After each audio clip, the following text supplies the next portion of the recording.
Selamat sore Pak Musli, selamat sore teman-teman. Perkenalkan, nama saya Mary Marika, saya dari kelas akuntansi semester 3. Hari ini saya akan mempresentasikan tentang hasil rangkuman saya di pertemuan 7 dan 8. Untuk di pertemuan 7 saya akan membahas tentang berbagai konsep tentang pendapatan nasional.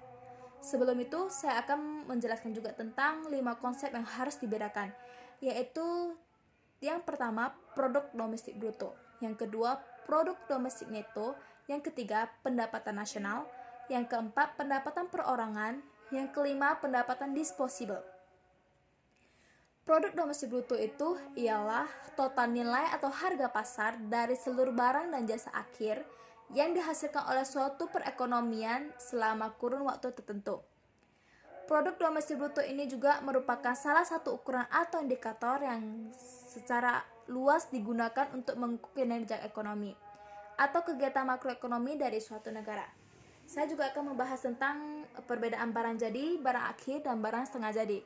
Yang pertama saya akan membahas tentang barang akhir.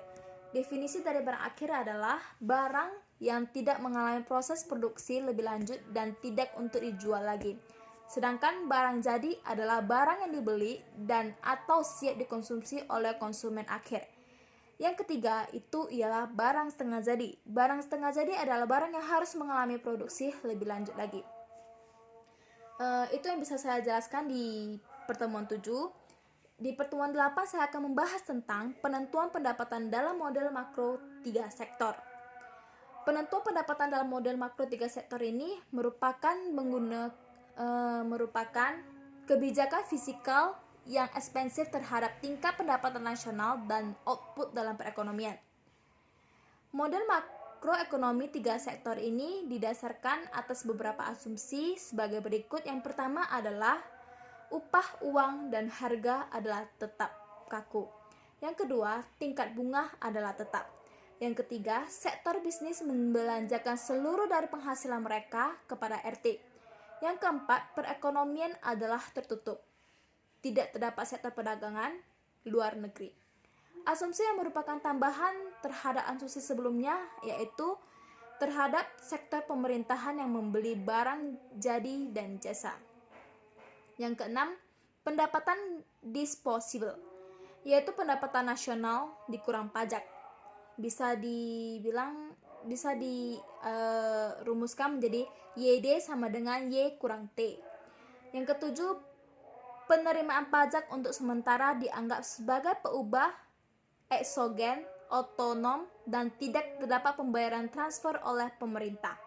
Yang kedelapan, yaitu pemerintah bisa menjalankan suatu anggaran belanja yang berimbang surplus atau defisit. Persamaan dalam model makroekonomi 3 sektor ini yaitu Y sama dengan C tambah I tambah G, C sama dengan A tambah Y, I sama dengan IO, G sama dengan G sama dengan GO, YD sama dengan Y kurang T, T sama dengan TO. Di mana Y bisa dibilang itu adalah pendapatan nasional real, YD adalah pendapatan disposable real, C pengeluaran konsumsi real oleh rumah tangga, I pengeluaran investasi real oleh perusahaan, dan G pengeluaran pemerintah real, T penerimaan pajak.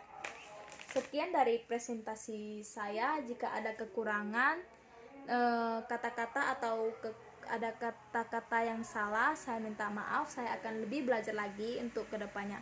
Terima kasih atas perhatiannya. Selamat sore.